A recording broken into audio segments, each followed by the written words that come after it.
Thanks for coming. Morning. Morning. Good morning. So my name is Anna Alger. I work in label services, PR project management, digital marketing at Auteur Research, and we're going to have Ben and Amanda here if you'd like to introduce yourselves, talking all about labels. I'm Amanda. I'm a project manager and day-to-day manager at 604 Records, Light Organ Records, and Simkin Artist Management, which sounds really confusing, but it's not. I work with two artists, Hotel Mira and Molly Annell. Hotel Mira, they're on Light Organ, which is our indie branch, and they're my management client. Molly Annell works with 604, which is our overall label and the original label. So I handle managing, and then I also handle creative marketing. My name is Ben Goldberg. I run a label called BaDaBing. I started it 30 years ago this year, and I've put out about 12 records a year ever since. And then about 12 years ago, I started a second label called Grapefruit, which I do with a friend who's a musician named Simon Joyner out of Omaha, Nebraska. That's mostly for like reissues or really, really weird stuff like Swedish psych folk and whatever. And besides that, I've worked at a couple of labels like Atlantic and Matador and Merge, which kind of set me on my path towards figuring out how to do a label and everything. All right. Well, I think we should start out by kind of talking about the A&R process and what would be the process for a new artist wanting to work with you guys at your labels. And I mean, I know it differs in, situation by situation, but I guess, Amanda, if you want to start, but what your process has been like in taking on a new artist at 604, let's say. Sure. So we do it in a pretty traditional way. We take submissions through an email submission link, and we listen, we vet them, and then we bring them to a group meeting and we chat about our favorites. So myself and one other colleague listens through the submissions, and then we bring them to the group. In those meetings, we usually chat about artists that we've seen out in the community, or if we're traveling, if we're going to showcases, artists that we've seen that we're interested in. So usually what we look at is we'll listen to 2 or 3 songs as a group, and then we'll look at socials, we'll look at touring history. If we're thinking that there's someone that we want to work with, then it starts sort of a long process of figuring out if we like each other, just as people, if we work well together, if the artist feels that we can provide for them, and vice versa. So then we would usually bring them out, have them in a room, they'd do a showcase in our sound stage, and then we'd be getting coffees, they'd be meeting other artists at the label, making sure that they're a good fit with them, because we do a lot of co-writes. So yeah, it's a very collaborative situation, and it's basically making sure that everyone's going to be working well together. I run the label by myself. So what I do is there's usually 3 different ways that I will become aware of an artist. One will be someone I know says you should listen to this, and I'll give it a listen. 2 is I myself am often listening to freeform radio or going around Bandcamp just trying to find stuff, and sometimes I've discovered things. And the other one is through email solicitation, and really the email solicitation one, the ones I'm not able to get to all of them, but the ones I'll at least listen to are the ones that show some type of familiarity with the label, even just saying I know what you put out, and I think my music fits. It's something, as opposed to just the pleading emails, which are please sign me. I know you'll do so well with me, and stuff. It's so I mean that's really how I kind of narrow it down, and then from there it's just basically if the music really intrigues me, I'll often just get in touch and then just see where's the person at, what's the person up to, and just start a conversation. All right. So in terms of the 2024 music landscape, what are the kind of core values and services that you guys find that labels are bringing to artists now? How can a label really help elevate an artist's career and help them really, come design like a sustainable business, because it's become, increasingly so hard for the artists to be, making it particularly as a full-time gig, which I know is not, not necessarily what everyone's going to do, but that's still, a pursuit that a lot of people are focused on. So. Yeah, I think it comes down to resources and funding. Our label has a lot of in-house stuff, so we have an in-house content team. So we basically take TikToks for people, we edit videos, and we also have an engineer in-house. We have a studio. We try and make it a collaborative environment so that we don't have to outsource when it comes to music and content too much. And then we also have connections with like radio teams, PR teams, and we take care of that. I'm from a slightly different perspective just because there's no grant opportunity. Yeah. So I'm just going to speak as that. But basically, I was talking to a friend last night who is a musician, and he was saying about his other friend having paranoia about signing to a label, saying they're just going to take my money. How do I trust them? And my friend told him, he was like, there's no money in it anymore. So don't worry, if a label's interested in working with you, they don't see a big financial opportunity. They see just like something they want to work with, because it's almost not possible to rip someone off now. So I think that what a label, it's better like that, because now a label doesn't look at a band, just sees financial opportunity. They have to see merit. They have to see something they can work with, and that's better for the artists.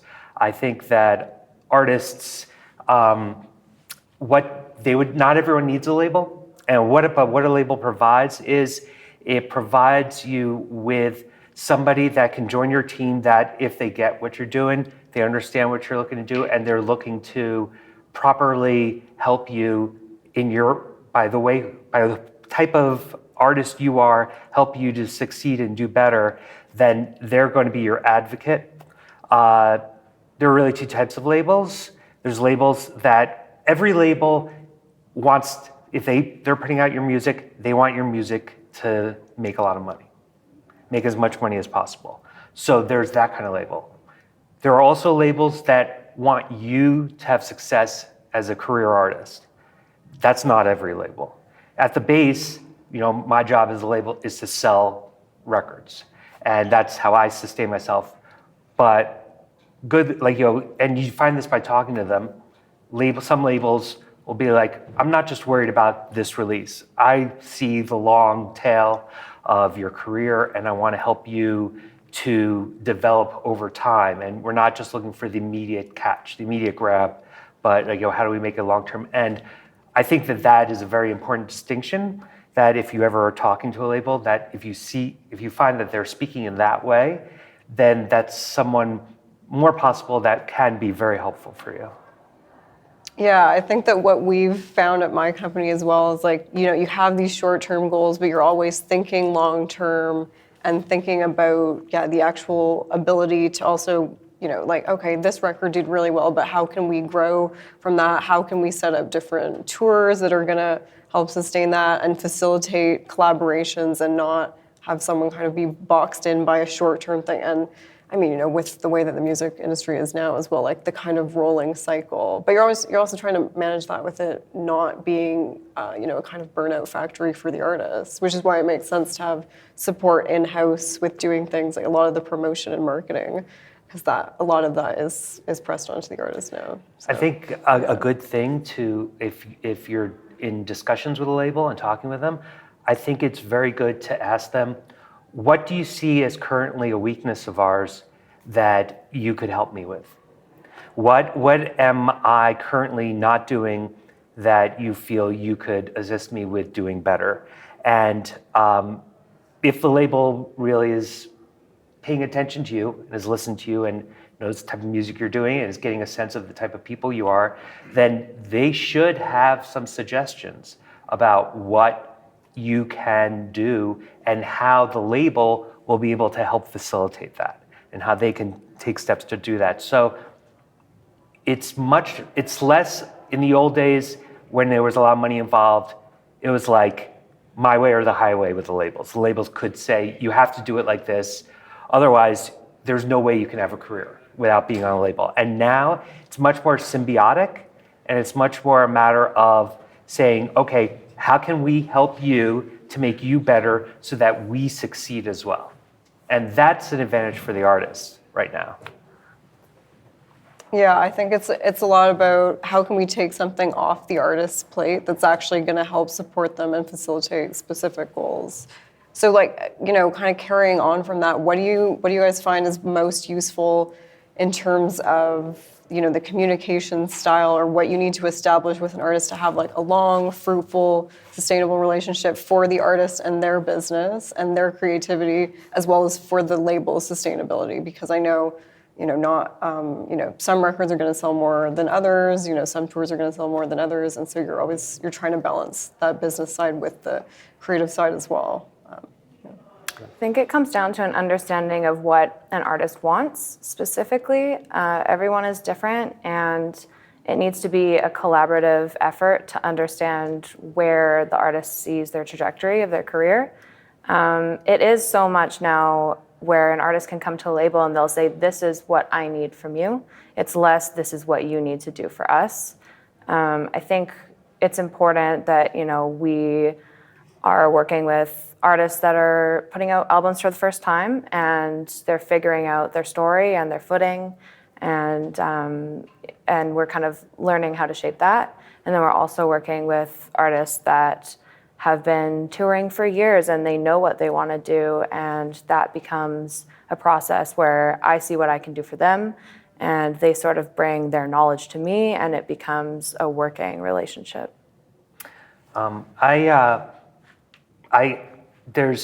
I always see a label as working for their artists, but also being limited with their resources. They can only work, when they're working on one thing, they can really only work on one artist in that time frame.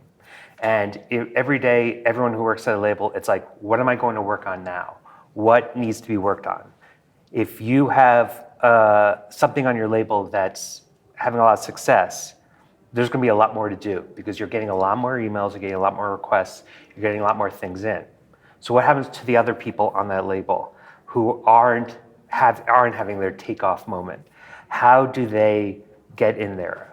I have two examples of, you know, what was effective for me. Because when I worked at other labels, there would often be the one or two releases that come out that are getting a lot of attention, like kind of like the flagship artists of the label or something.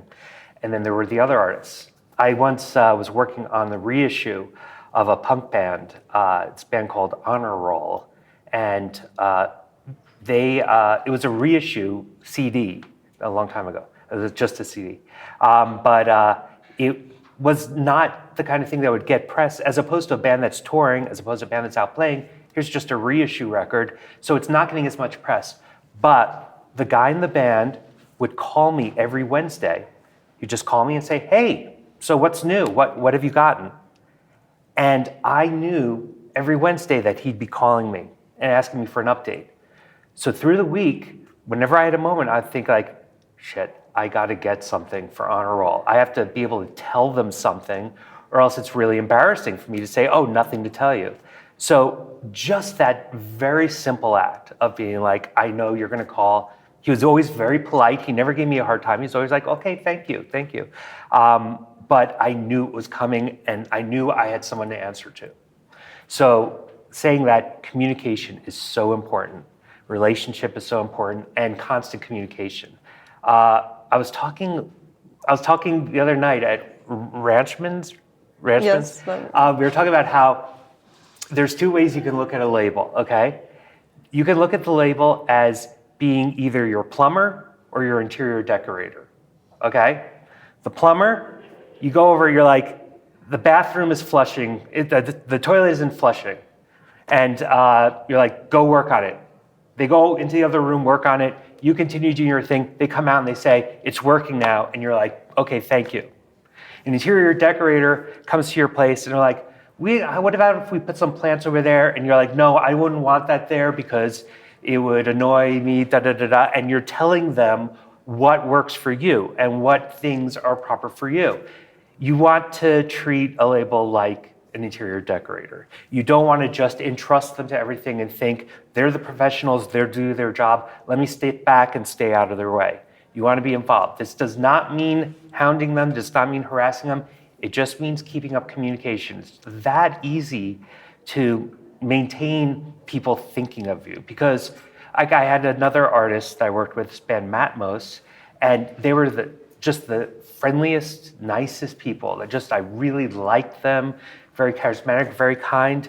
And even though at the time there was a few releases I was getting so many emails a day and so much requests a day, I made sure to carve out time to work on them because I liked them personally so much. And those are the decisions, each person at a label is an individual person. And there's their job, which is to work on everything. And then there's reality where they're thinking, okay, I can work on this right now, or I can work on this right now. These people are a pain in the ass. So you know what? I'd rather, given that I'm going to be doing my job either way, I'll work with this one for right now and spend time on that. So I think it's really about just seeing a label as a member of your team, and that you're working together towards a goal, not that they're giving you something or you're giving them something. But it's much more symbiotic. Yeah, I think it's similar. It's actually become similar to a management relationship in some ways, where it's speaking to a number of managers, and I work with a number of managers in my day-to-day, it's the best artist-manager relationships are ones where ultimately it is still the artist who's driving, who's driving the ship, who's driving the project, but then they're going to their manager and saying, I need this, and let's get in these rooms, or I'd be interested in connecting with these people, and then the manager's facilitating those connections in the beginnings of those relationships. And yeah, having standing meetings is awesome. Having great communication, makes a huge difference. And I think working with people where they're reliable in terms of assets and deadlines and those kinds of things, because then you can really feel the project moving forward, and there's not that stop, start, and stalling. When I start working with an artist, I always ask them, who do you know? Who's friends of you? Who do you know who's a fan of the label? And by that I mean a local DJ, a local writer, somebody involved in music somehow, who are already fans of yours. Because you shouldn't just presume, okay, they'll be getting in touch with them, the label will be contacting them. Tell them who already is aware of you, and that's where the people at the label will start. They'll start by contacting them. Hey, we're putting out the next record by da-da-da. And you at least are starting, then that's what's starting the promotion. Because, when a DJ hears that you're now putting out a record with a label that they're aware of, you're no longer just a local artist or an obscure artist that they like, that they want to support. Now they know, there's something behind them, there's something going on, and now I have even more of a reason to play them or to write about them. It will be easier for a writer to go to their editor and say, I want to write about this band. And, the editor will say, who are they? What's their deal? And say, they just play around town. They don't, they just put out an EP and they don't do much. Or they're on this label and they have a record coming out. That's going to be more impressive to the editor and say, okay, write something about them. That sounds like a story. So you want to be able to basically say everything possible about every aspect of your band so they have a good sense of who you are, where you are right now at this moment, and that will give them ideas on, okay, given that you have this, here's how we think you can grow. And a good label will go to you and say, what do you think of that? What do you think of doing this? What do you think of doing this? And the artist can say, that's not really me, or that's me. There was once a band called Wild Birds and Peace Drums that I worked with, and it was just a drummer and a singer. And they're from Sweden. And so I thought, well, that's a really simple setup. They were visiting me in New York. I was like, what do you guys think about busking on the subway? I mean, because that's the kind of sound that would just be so cool if you hear a good band playing in a subway station. It would sound really great, underground, and it would be really cool. And they were like, no, that feels awkward. We don't want to do it. So I was like, okay. And it was an idea I had, something I thought would work, but it didn't fit into the way they saw their band. So they rejected it, and that's okay. A label should be presenting you with ideas and challenging you with like you've never done this before, would you feel comfortable doing this? Would you feel comfortable doing this? Yeah, I think pushing people to, like a little beyond the edge of their comfort zone, but not in a way that's trying to have an artist do something that's genuinely inauthentic to them. Right. Which is it's a tough balance. It's difficult, I think, with sometimes like the level of performativity that's in kind of marketing and promotion and music now, but still, I think a lot of artists, when they're getting back to like the core of what's inspired the music, or the core of the performance, or say the production process, or something that they're really passionate about, that's very grounded in the creativity of the art itself, then that's something that they might be sharing through things like social media. So, Right. yeah. And I mean, my personal feeling is that you never try to make an artist do something that feels uncomfortable to them. What you try to do is emphasize what they like doing. So let's say that they're studio nerds and like to spend all the time in the studio. Okay, well, maybe they won't be playing many shows. So what do you do with an artist like that likes to record a lot, doesn't play many shows? Well, why don't you have them do studio things that are extracurricular besides their own music to make it interesting? I would say like, hey, why don't you just do a remix of this song and put it up for free on YouTube? You can do that. That's legal if you're not making any money off of it. Do things like that will draw attention to you, but you're utilizing the things that interest that person. I don't believe that everybody has to do TikTok. Everyone has to do Instagram. It's whatever feels comfortable for you and feels right for you. There's always a way to promote yourself in a way that is within the context of your own abilities and what you feel like you're best and creative with. Mm-hmm. I think that's why consistent communication is important also. Like sometimes I'll bring a subway idea to someone and they'll say, absolutely not. But like maybe a street corner in Granville Island, that feels good and that feels fun. So I think sometimes bringing those big ideas to artists and then working together if they find something interesting from them. Mm-hmm. But yeah, I mean, whatever feels authentic to the artist is always the most important. And then also just like that creative understanding of everyone's having fun and everyone feels safe and no one feels forced into any situations. Absolutely, yeah, because I think the artist always needs autonomy over their own career and their own expression. And yeah, you don't ever want to feel like there's a paternalistic relationship with a label or a manager. And I mean that, we've seen obviously historically that has created, terrible situations for artists. I don't know how to avoid that actually. When I managed bands, I didn't know how to avoid the paternalistic thing. It was not good. Well, yeah, it's, it's why you just got to communicate as best as you can. Right. Yeah, I think sometimes if I feel myself falling into that, I'll kind of take a step back and I'll almost start thinking like I'm another band member and sort of putting myself on like a level playing field and like what would I want to strategize toward if I was in this band and I want to build my fan base and I understand my fan base and I'm not like this high, like I'm not above them trying to, figure out what would be best for them and like, I think that, when you're talking about working with a label that's not a giant label, most labels, I call like label plus services labels, because if you don't have a manager, they might do light management duties for you. They'll help you out with those things. They'll do things beyond, like a label is very easy to define what a label's job is. Label's job is to do everything around a release of yours, to promote it and market it and to get it attention. Beyond that, the label technically has no responsibilities, but smaller labels do expand from that. There's been so many times I've helped someone like, this is how you do a tour budget. This is how often you should rehearse. These are the best venues for you to play. So a label can fall into that management sphere, which is a little ill-defined.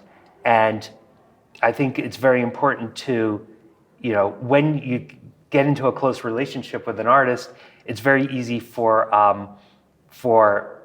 them to take a role in your life that is an example of a past role, hence the paternal-maternal kind of relationship. And I think it's important to try and stay aware of that and trying to avoid that, because then you start adding crap to it. You're not dating the label. You're not in a relationship. It's really a business relationship that also hopefully is a respectful and relationship and maybe a friendship. You want to stay focused on the tasks at hand and make sure that you're being you're just telling them everything that you feel you are, and also maybe while they're brainstorming with them. And like you said, with like suggesting something to someone and saying, I won't do that, but hey, maybe I'll do something like this, something in between. And that's good. They're not trying to embarrass you. They're not trying to make you look or do like something that you're not. They're trying to make you the best example of yourself and the most marketable example of yourself. And making yourself the most marketable example of yourself inevitably means making yourself look dumber and less interesting than you actually are. Because when people aren't paying very much attention and they hear something new, they don't want to hear your complex artistic mission. They want something that's going to just hook them in. So it's a necessary simplification, and it's a matter of figuring out what is a good way. How am I as an artist comfortable being talked about in a way that really simplifies what I do, but still captures the essence of who I am? Yeah, and in a way that really draws people into your world, because that's how you're going to find fans that commit to your art, that pay for tickets, that pay for records. So how can you reach them directly, whether it's through the strength of your songwriting, or your interest in production or whatever it may be. To shift gears a bit, I'm curious about what your guys' process is in terms of establishing release timelines and how far in advance you're working, and then in terms of like the label, like year by year, like few years by, depends in terms of budgets, I'm sure, many different things, but yeah, how are you planning those out? Let's say how are you planning out an album release or like multiple album releases on a timeline within, let's say, a year's span? Yeah, so it's a case-by-case basis, but usually we bring on artists for something called option periods. So we'll have an artist sign a contract for one album, and then the label will have the option to pick up, say, 2 or 3 following it. We encourage our artists to release basically any time within their option period. So sometimes it's a year, sometimes it's 2 years. And we want to give them the space to write and record, and we all kind of make sure that we're listening together and we're strategizing. But it depends. If it's a newer artist, a lot of the time is spent sort of building that story and having an understanding of how they're going to present themselves to the world and how that feels best to them. If it's an artist that's been with the label for a while, then usually we're planning a year in advance, and we're trying to put all the pieces into place so that by the time release is ready, we're the most prepared we can be. So say we're aiming for a UK market, then we'll have them release a year in advance, and then we'll put them in the UK 6 months in advance, and we'll be running ads focused on the UK, and it's all sort of a little meticulous kind of lineup into when they're releasing.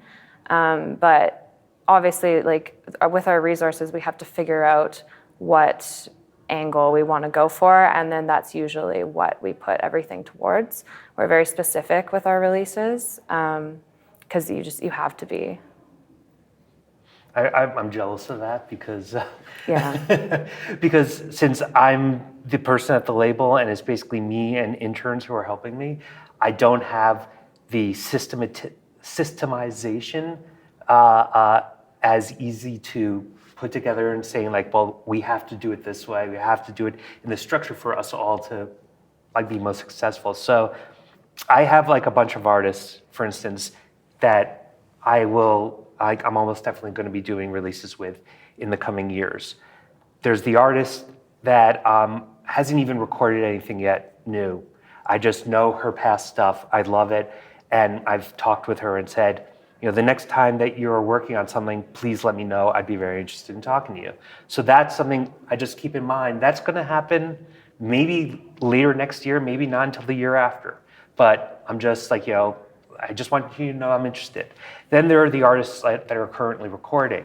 And you're like, great, look forward to it. You can't really plan, okay, well, you can think abstractly, okay, well, maybe this will come out in fall 2025, but you never know. It could take longer in the studio. Or maybe they finish in the studio and they're like, you know what, I want to take 2 months away from the music so that I can come back to it, see what problems I have with it, and do some fix-up, and it takes them longer to work on it. So then there's that kind of artist. Then there's the artists that have finished their record, but there's just the little extra things that need to be done, like artwork and preparations for the release, such as, are you going to play shows? Where are you going to play shows? What's your time management like? When are you available to do this stuff? And there's that. So ideally, for me, I've always operated that I've tried to put out 1 release a month, because that allows me that full month of time to where, like, starting about like maybe 5 or 6 months before the release, that's when we get all the materials together to submit to have the LP pressed or have the digital ready. And then for 3 months is when you submit it, and you start letting those early people know about that there's a record out, and you send it to some people. So that would be the time when, I'm saying to you, who knows about your band already? Who already likes you? I'd be sending it to those people saying, hey, I know you know this band. I'm sending this to you. You're one of the only people who's hearing this yet. You want to make them feel special. Say, you're one of the only people hearing this, and I want, to make you aware. So you're making your early fans excited about what's coming. And then it comes to where it's time to start doing publicity. And that's, usually about 3 months to 2 months for the release. And that's when you start, like, you do maybe a first announcement single. That's when you are starting to really contact press. And press you contact first because it takes them longer. It takes longer to write something about an artist than to just play it on your show, which takes a second. The other thing takes a little while, so you're going to those people first. Then in that time also, you're hopefully solidifying tour dates and solidifying what their tour will be. And you're starting to work promotion on those tour dates in those cities. You're concentrating on those cities and seeing who there can I alert about this band as well.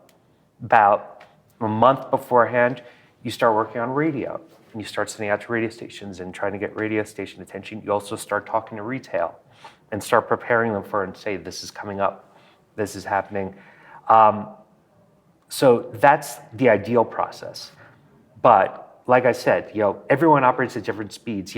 I could say, we need all the artwork and everything in the templates to submit to the printer by December 15th. And most bands by December 15th are like, we're almost done, but we don't have it yet. And, just have to go, okay, that's fine. I'm ready to adjust. I'm already have created that space between the releases so that if things start getting closer together, at least I'm aware and I can kind of like improvise. It's a process of knowing that the creative process is never something that adheres easily to deadlines. So it's a matter of being adjustable like that.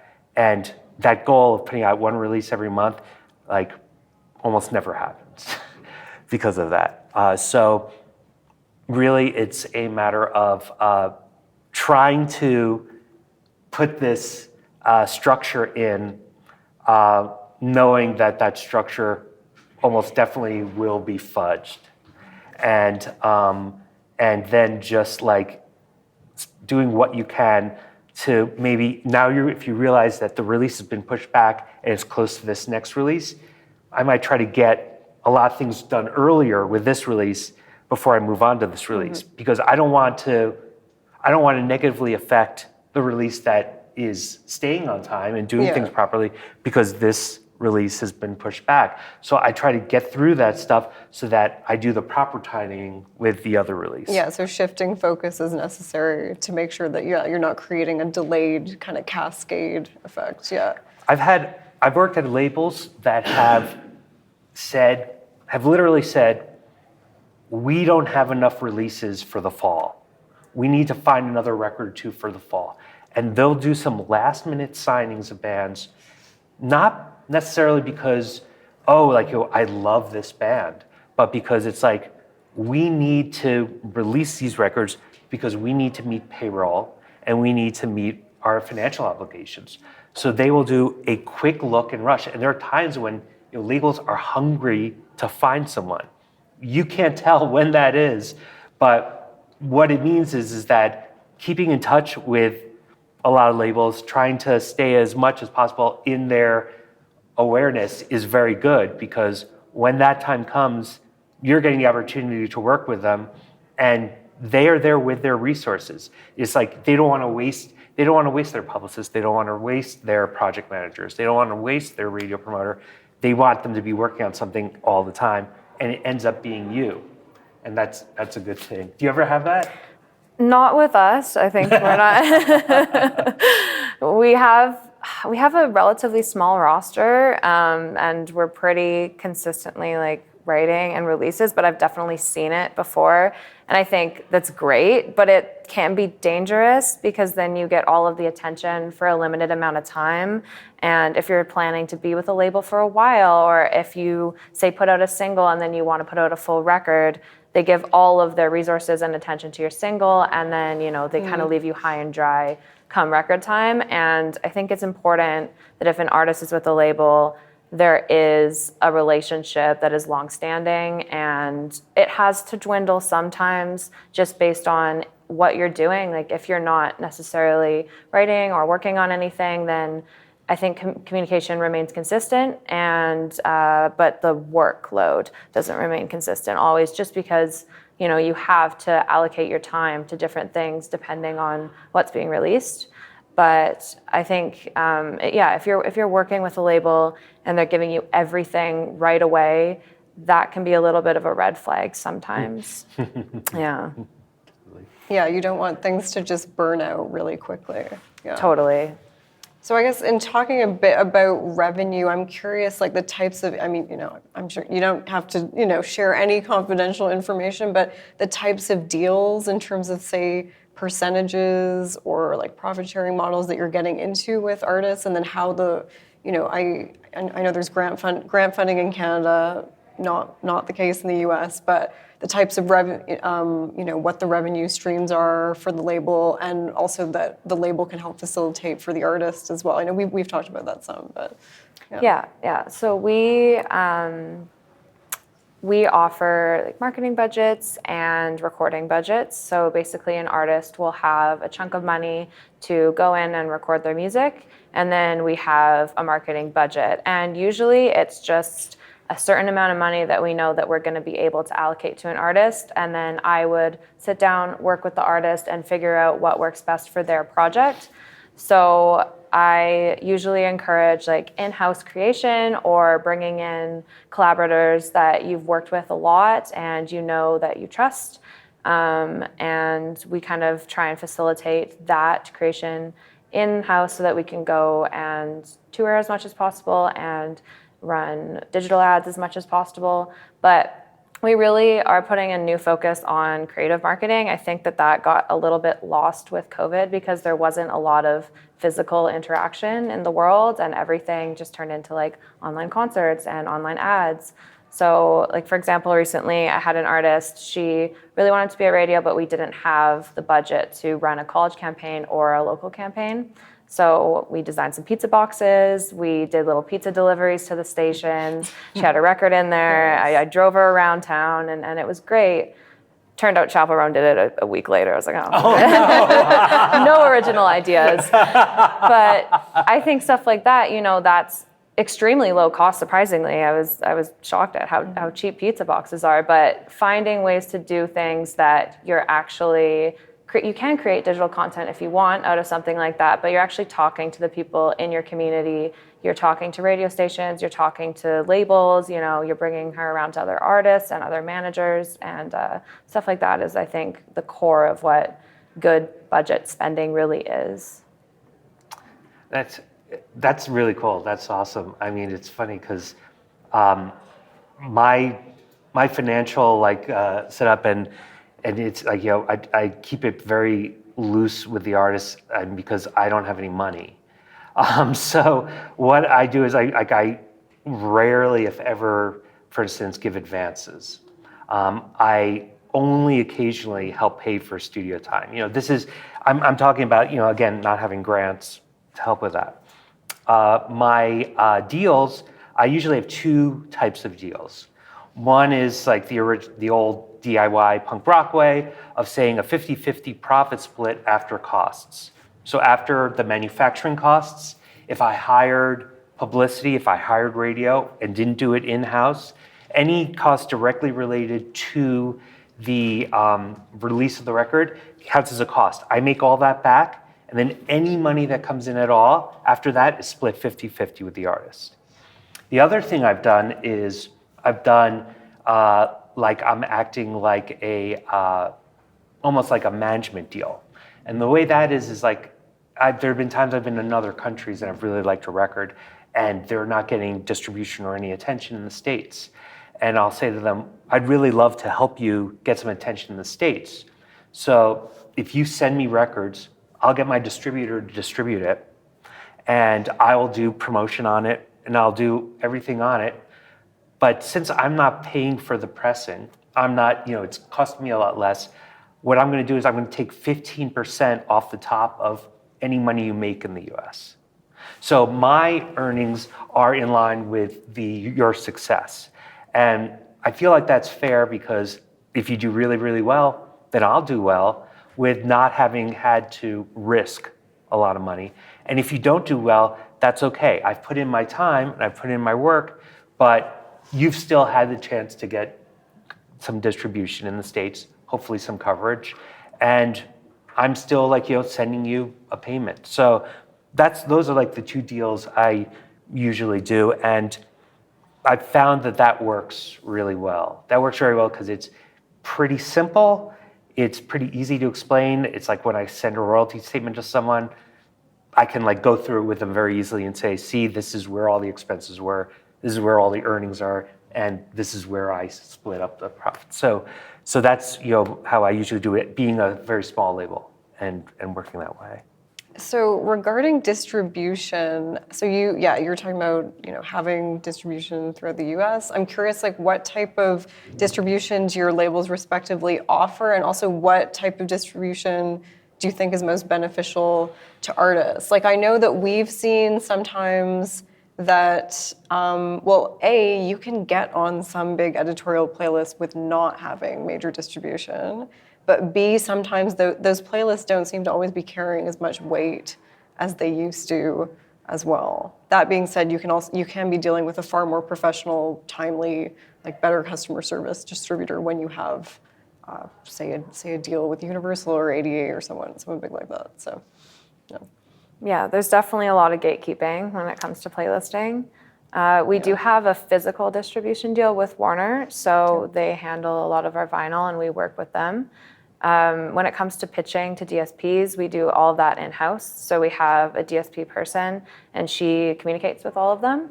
For our own artists, we write a pitch. Yeah. And they're pretty long. They're usually 2 or 3 pages and they're very in-depth. You have to kind of show what your plans are for the full year. You have a marketing plan, you have touring plans if you're going on the road.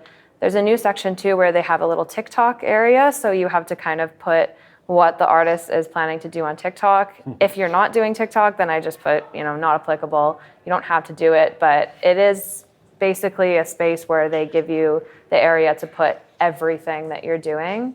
So again, that comes in with having, a strong narrative for yourself. They make you do a write-up of your song, everything like that. So, my distributor is based in San Francisco. It's an independent distributor named Revolver, and it's being an independent distributor, the advantages and disadvantages. The advantages being that they're not. If something happens wrong with a release and it's delayed or something, they can easily adjust and say, okay, we'll do this. And even if there's something the bio comes in late and we have the release in 2 months, but we should have already had the one sheet in, they'll accept the one sheet. They won't say okay, this deadline is passed. That's the advantage. The disadvantage being that it's a lot looser. And when you're working with Warner, like what is coming on that day, and you're going to get that, so everyone can rely upon that happening, and there's that trust in the process happening correctly all the time. We don't have that. So an interesting thing that happened was I just thought of it.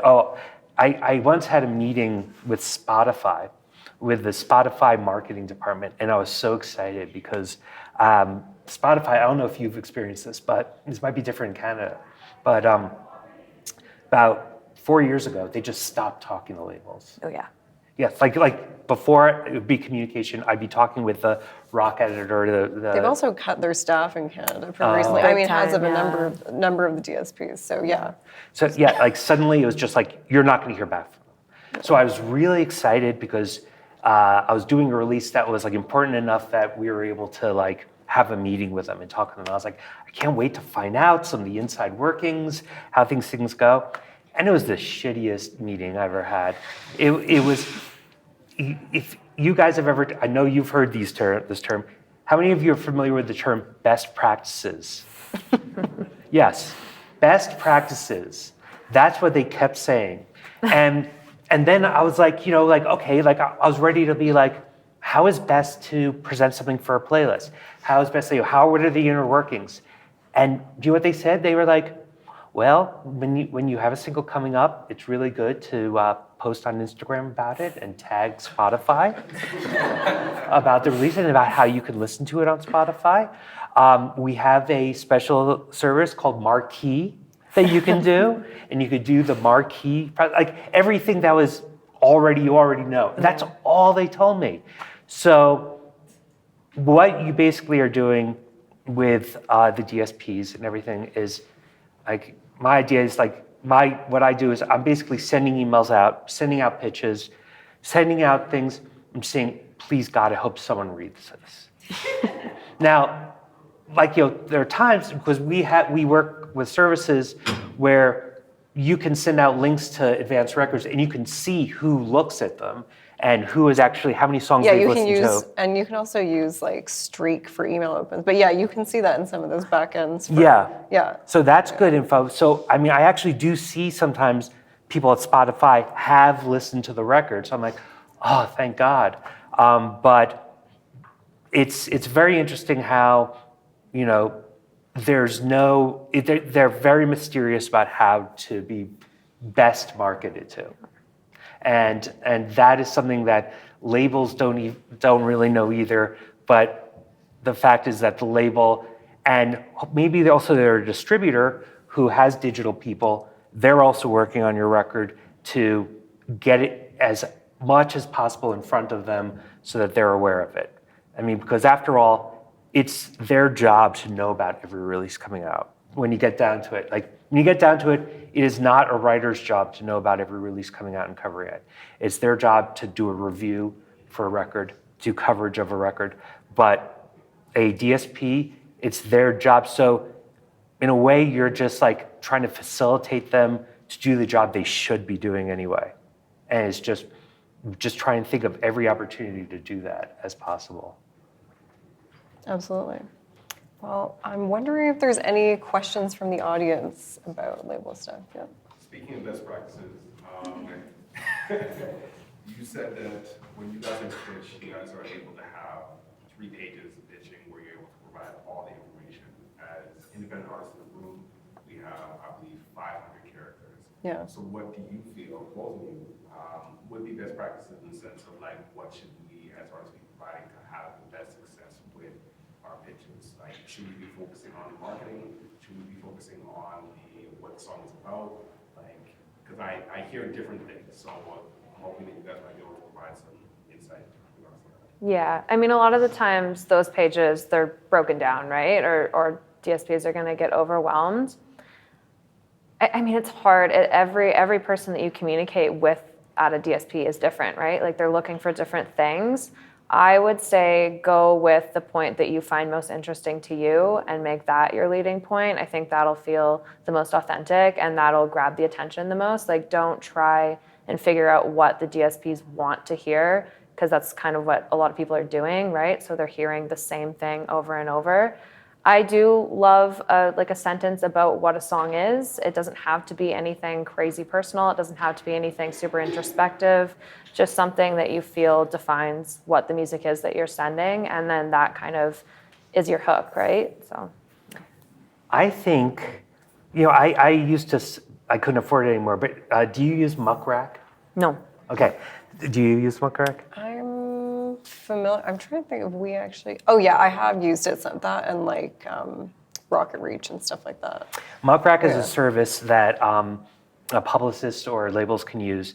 It's very expensive, and it has, like, supposedly every writer's contact info. So if you're like, you know what, I want to send to everybody who writes for Exclaim, you can like type in Exclaim and it'll give you like 30 writers associated with Exclaim that you can and you can look and see what they've written about in the past, so you can, specifically send to certain people.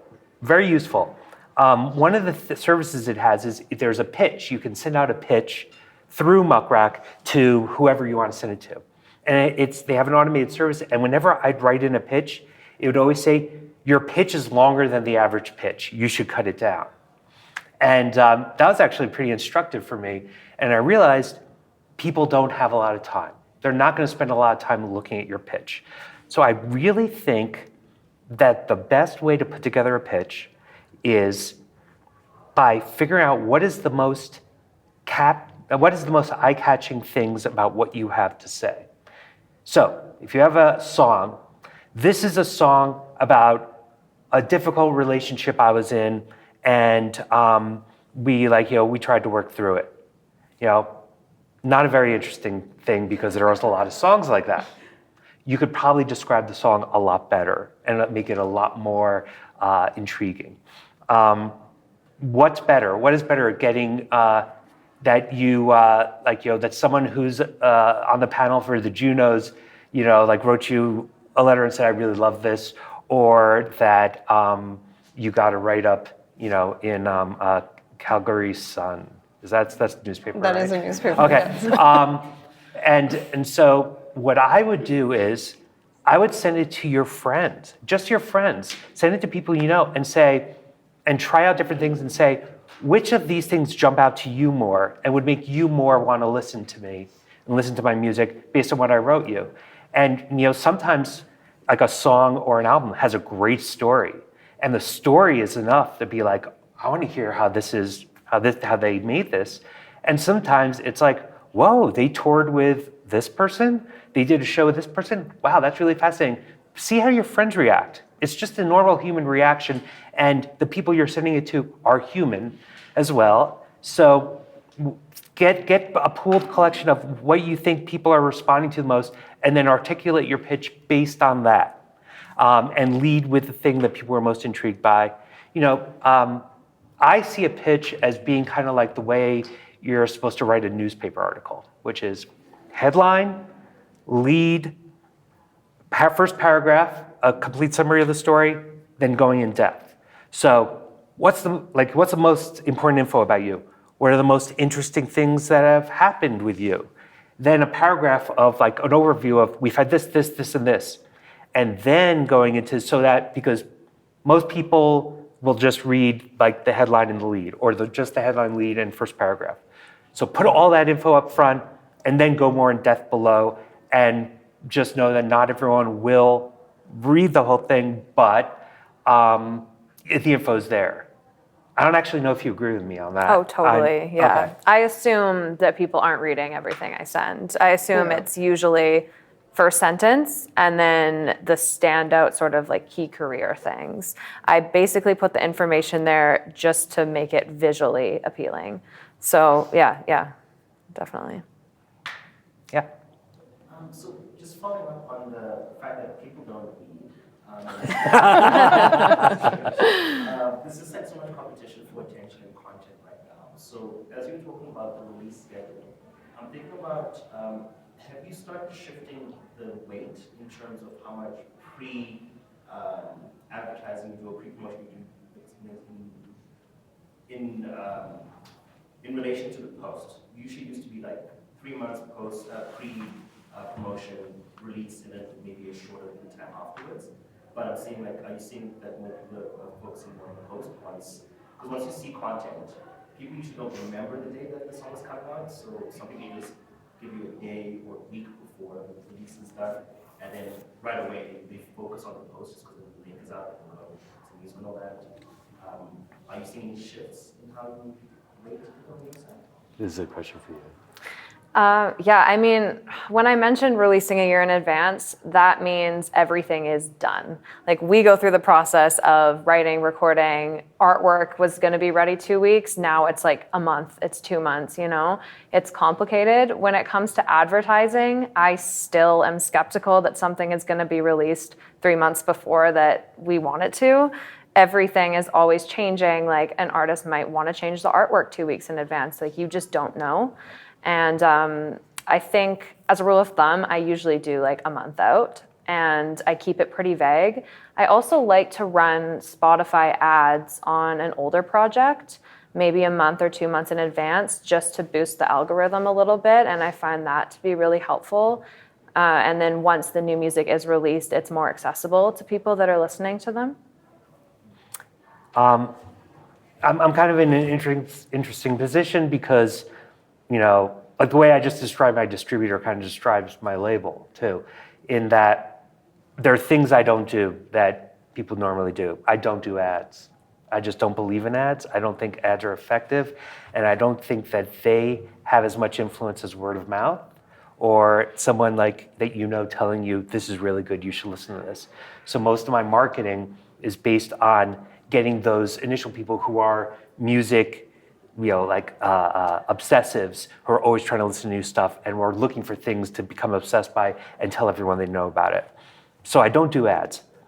I do a lot more a la carte, you know, directly to people things. And so, you know, for instance, if there's a release and I think the people who like this record will like the record that I put out 3 years ago, I will sometimes write to everyone who has contacted me about that record and say, hey, listen, even just like fans, listen to this new song. I think you'll like this. I think this is good.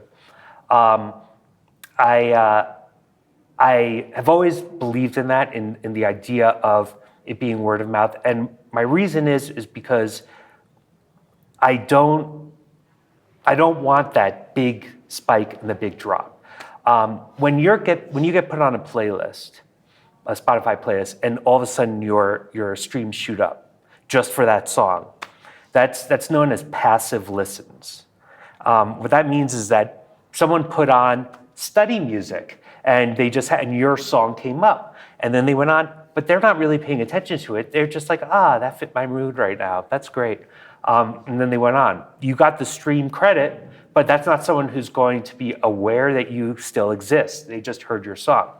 So I don't really care about passive listens. I find that ineffective, and I find it, you know, just like it's just a sugar high that drops. So I try to work much more on the idea, for instance, of like thinking in terms of DSPs, getting into the algorithm where you get into that where it's like recommended, like, you know, like where once a week you get those recommended songs based on what you've listened to, like working to get into that, because that is much more of like this is songs made for me. I work much more on individual people, like, you know, again, like the pizza thing is, I think, brilliant, you know, and it's like, if like, you know, here's an example of something I did. I had an artist, and they're a experimental guitarist, and they do pretty uncommon music. There was a writer who I thought would really like it. So, and the writer had just started writing for the Washington Post. So I was like, I want to try and get coverage in the Washington Post.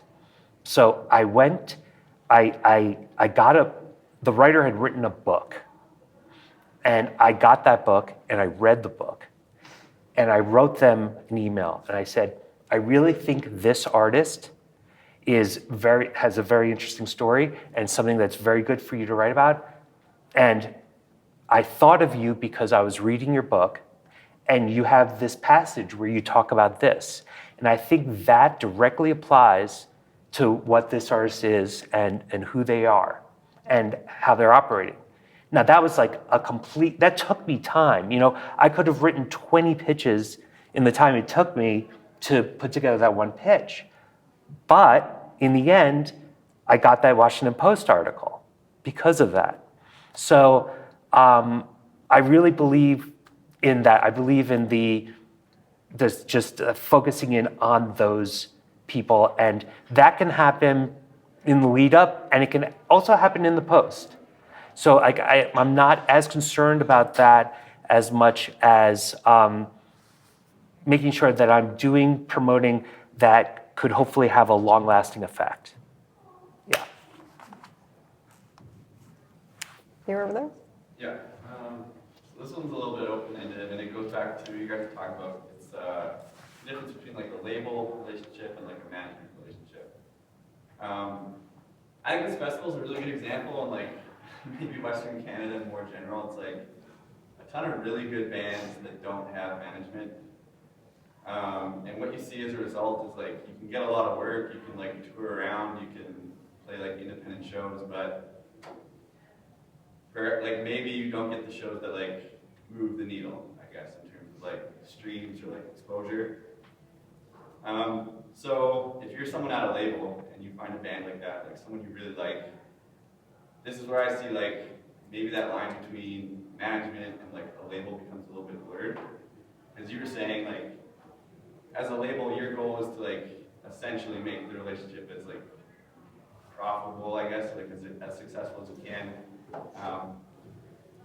But like a lot of bands you probably see, like or artists you'll see at this festival, right? No management, like, and so if you want to make them like profitable or successful, I can see like your thought might be like we need to get them touring, we need to get them shows somewhere, we need to set them up with X, Y, and Z, right? So again, it's kind of open-ended, but I'm just wondering like if you're someone at like a larger label or like maybe like an independent label, like what are your thoughts? Like what would your approach be in working with a band like this?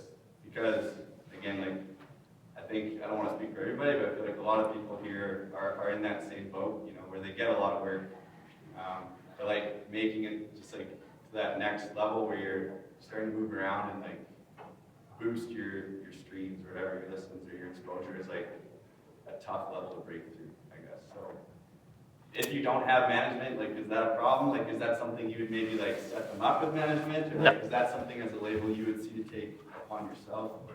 There are every thing that you add to your team does increase the interest of, say, a label to work with you. If you have a lawyer, that's a little plus. If you have a manager, that's a little plus. All these things are little pluses. However, and this was talked about at the management panel, but if you don't have a manager, you probably already know someone who can be your manager. Because management, when a label's looking at you, means being organized and knowing what your strengths are and knowing how to best use your time as an artist to both making music, but also the business side and how to best present yourself. I don't look as much. I'm not. I don't think that there's no you've made it to this next level. There's no ka-ching that happens. But what you can do as an artist is be with or without a manager, be as organized, be as prepared, and be as adjustable as you possibly can be in order to be open to those opportunities and open to those things that happen. There's no secret way to get to that next level, but the opportunities do hover around. They can potentially present themselves. And what you want to do is you want to be ready to seize on that opportunity. I think that's the best way to to like do that, and you don't necessarily need a manager to do that. If you have someone in the band who's very organized and takes that over, that's great. If you have a friend who'd be willing to put their time in, that's really good. It's a lot of answers to these things are a few Google searches away. How do I play Ottawa Blues Fest? Well, go online, seek out everything about Ottawa Blues Fest. There's going to be some point, I bet, where the curators of Ottawa Blues Fest have been interviewed for a story. Find that article, find those names. Now do a real search for those names. Find out any way to contact them. Find them on Twitter, find them on Facebook. Maybe they work for an agency and there's a phone number for the agency. Any of these ways, now you have a way to contact people at Ottawa Blues Fest. Now write them and send them a pitch. It's very possible they'll ignore you just because they're very busy and don't have time. But you now have that contact that you can write to again and write to again. And if you get another opportunity or something happens, you go to number one at CJSW. You write back to them and say, number one, we're number one this week at CJSW. It's something just to grab their attention that will get them to pay attention to you. Glad you brought up CJSW. Campus radio, how important is it now in the day and age that we're in, where at one point in time, there were artists getting signed off of the success they had in the US or Canada based off of campus radio? How do you guys factor that into a roll-up? And how important is that for you guys nowadays? Because it doesn't move the needle like it used to. We probably have different answers for this. I'll give my answer, which is, I believe that sending to a radio station is very effective just for the fact that people who work at a radio station are music fans, and they're presumably people who are always looking for new music. So you have just sent your record to the loci of the people at that college who are the biggest music fans. And those are the people who are going to tell the other people at their school about the music they're listening to. So even before you get played, even before the effect of getting airplay, you are being made aware by the DJs. And those are the people you're trying to reach. So it's already served as an effective thing. It's not something that you can quantify. It's not something necessarily that means you'll chart. It doesn't necessarily mean any of those things. It's maybe not something you can use in your pitch sheet, sending to someone, but you're having that effect and you're achieving that, which is helping to build the awareness of the group and helping to build when that happens, when you play a show, maybe suddenly you'll see that like 15 more people showed up or whatever. And that's what I think is currently, I think personally, that's what the most effective use of college radio is. But No, I completely agree. Yeah, I think there's so much importance in even just having music fans hear your music. It doesn't matter if you get added or not. It doesn't matter if you get a ton of spins at college radio. I think if you take the time to communicate with people who are curating that music, then it's invaluable. And, they talk to their friends, they talk to people that they know, they talk to other stations, and that's so important. And physically being there or like really making a personal pitch to those people is so valuable. The common thing is to send things to the music director of the station and say, please consider this for a playlisting. But what I will do is also, I will go onto the station's website, I will look at the playlists of each DJ, and the DJ that's playing that I think would like music, I find their info and I write to them directly and say, here's a download of my record. Please give it a listen. I think you would like it. And just getting played on that show is really effective. Do you want to say something? Case in point to what you guys were talking about, Kuvera. She had a show recently in town here. Her mic totally monitors cut out, everything cut out. She was on stage pretty much naked. And all of a sudden, the audience is singing back her music to her, knowing all the lyrics of it, all based on campus and community radio because she wasn't getting any play commercial. So, just something to keep in mind. Wow. Yeah, I mean, people that are listening to the radio too are people that are going to be passionate music fans. It's something that not everyone does anymore. So, I just wanted to build on to that as well too. I worked at campus radio for a number of years. That's why I asked the question. I've had success with going through a company that actually works the records at campus radio. But I've also had success outside of that. But what I've noticed is that now that in Canada, I don't know about the US, but there is Earshot Distro. Going that route as opposed to sending physicals. What are your thoughts on that? Because I feel that, especially with the fact that I used to work at campus radio, like I enjoyed getting physical albums, right? But with the way that things are now, with digital taking over, I do feel like there's a relationship is lost if you're just getting something on a server and you go through this stuff. You don't actually get the time to sit with this. So what are you guys' thoughts on using a service like Earshot Distro as opposed to possibly having a company that actually works the records and provides you with reports on how things are doing, or setting it up yourself in 3 different ways? I think physical is always best. I think it makes you stand out way more. If it's a financial option for you, then I would always recommend physical. I went to CKUI the other day, someone showed me there, and I asked them, I was like, where do you guys keep your physical releases? And they're like, we don't, we just want digital. So stations are like that, where they prefer digital just because, college stations are often in one room, But what isn't in one room is where the DJs live. So again, going to that radio station, getting in touch with the DJs at that station, writing to them saying, here's a download of my record. I would be happy to send you a physical copy. If you would like it, just let me know. And then sending it to those DJs who will value having a physical copy, and it will make them more want to play you. If you have the resources to be able to spare whatever, it's very worthwhile, but then you're letting them decide. You're giving them the option, letting them decide which one they want. But every station operates differently. Some stations it's very effective to send physical, some stations it's not. And the only way, a company will already know, those stations, and you could ask that company, so if you work with that company. If not, and you want to do it yourself, it's a matter of writing to the music directors, and if they're doing their job, they will get back to you. Not all of them get back to you, but it's really when you hire a company to do college radio for you, you're basically paying someone to save you time, because all the things that they're doing are things that you could find out yourself if you have the time to do it.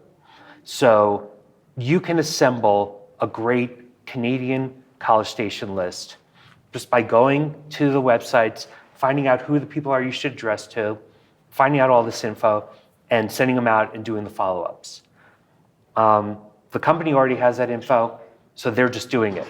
So it's really I always, personally, to save money, I always try to investigate and try to get the info myself and put it together. And so think about that also. That doesn't apply as much to a publicist, but that's half of hiring a publicist. They already have all the contacts and they have the most current info. Publicists also have relationships, which you don't have with writers, which is also what you're paying them for and what you're getting. So, but when you're in that first step, and if you don't have a lot of money and you don't have money to spend on it, then just invest your time. And again, Google.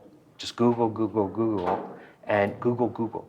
And it will, you'll be able to get that. Now, when you do that, if you get a 5 or 10% response from all your emails, you've done really well. That's a success. So don't be discouraged by not getting replies, because that happens. That doesn't mean that they haven't seen the email and read it. It just means they haven't taken the time to reply. So just bear that in mind. Don't get discouraged. Just keep going at it, because each person you write to is a different person, and that person might reply. So. Any additional questions? I'm curious, say you message somebody and then you message them again, and the next time you release not message somebody again? You know, or do you just like go until you hear back, like, don't message me? And like, obviously not every day, but like, how, like, what's the balance? I feel that, like, you know, like, feel like being rude and everything. Yeah. But when you think about it, email's the least irritating thing. Calling is annoying. Getting in front of someone's face is annoying. Showing up, you know, like, there's so many ways to annoy people. Okay. And email's the least, that's the least annoying thing. Yeah. Should you be writing them every 3 days? No. I think it's okay to consistently send follow-ups. There have been times where I have not even had a chance to look at the email, and someone's on their third or fourth follow-up to me, and I finally look at the email, and it's like, oh, okay, now I listen because I have the time, and I write them back. Doing a, depending on when your release is, and if it's close to release, you do it more, but I think emailing a lot is okay to do. If they find you irritating, then they're just going to filter your name out, and then, you know, they'll take care of it, and that's like fine. Again, it's just expending your time, but it's not costing you money, which is good. So I think what you do is you try and personalize each email, make sure it's to the person, so that when they read it, they feel like you wrote them. You didn't just write a form email. Make sure that the person's name is not the last person you emailed on there, dear da-da-da. Check all those things and send it out. The only thing that you are using is your time. And again, like, you know, when I'm always thinking of save as much money as possible, wherever possible, I feel like my time is worth spending doing these things that might be futile. And I think it's okay to email at a respectable cycle, and just to continue doing it as long as what your email is relevant. Okay. That's so, like, totally, yeah. Album 1, you don't hear back. Album 2, you still try it. Absolutely. Definitely. Absolutely. Yeah. I think advocating for yourself is always a positive thing. I have an artist that emails me once every 2 months, and we consistently chat. And sometimes I miss them, sometimes I get them. And I also have an artist that phones me once every 2 months. And there's a big difference in like demanding people's time, and also just like understanding what people are doing and how consistently they're working on other things and how much bandwidth they have. But yeah, always advocate for yourself. And it's fine with that first record. It's fine to, before you even have the second record, 6 months later, say, hi, I just want to let you know the results of putting out this record. We got this, we got this, we got this. Something like that is okay. Keeping up that, like, you know, emails, you're not hurting anybody. You're like, the worst thing that's happened is someone's filtering you out. That's not so bad. It's not so you waste a little bit of time writing the email. But if you're sending it out, if you already have the things together and you're writing a bunch of people, it's like, you know, ultimately can be very effective. And, you know, I was just talking yesterday about there's two roads to success, okay? There's the viral success, okay? There's no way to tell someone how to be a viral success. It just happens. And that is 0.001% of the people who are successful. And they are very successful being viral successes. What we're talking about is everyone else, which is doing the work, putting nose to the grindstone, and being ready to seize upon opportunity. And it's the not fun way, because it's not like suddenly people are just like making demands for you. It's a very slow, steady process a lot of the time. It's small gains. It's always feeling like, I wish we got more, but we did get these things. Let's try for more next time. Let's try for more next time. And it's a matter of just always working on the edges of where you are in your career and saying, how can we just expand it just a little bit more? And it's usually by effectively using those people on your edges and keeping them within your sphere and keeping them aware of you.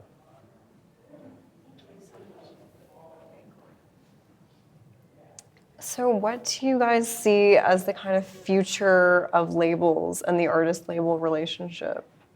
which I mean, I know varies, but Yeah, I mean, I would hope and I would like to think that there will be more labels in the future and more labels with more funding, more labels that have access to more grants.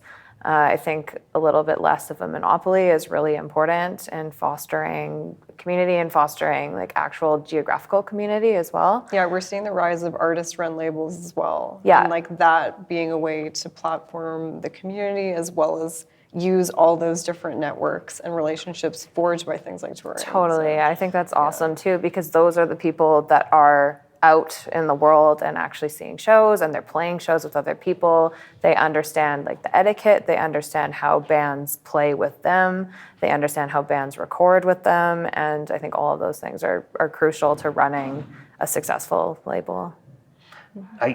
One thing I hate more than anything is when someone says, "What's your advice to someone who wants to start a record label?" And there's always that obnoxious like person who's like, "Don't do it." I think those people suck. I think anybody who has ideas of starting a label or any label, do it. Do it. It doesn't mean you'll be successful. It doesn't mean you'll do well, but you will learn a lot by doing it and working on it. And if you're serious about your music career, anything you can learn about the world of music and the world of releasing music and getting attention will work for you.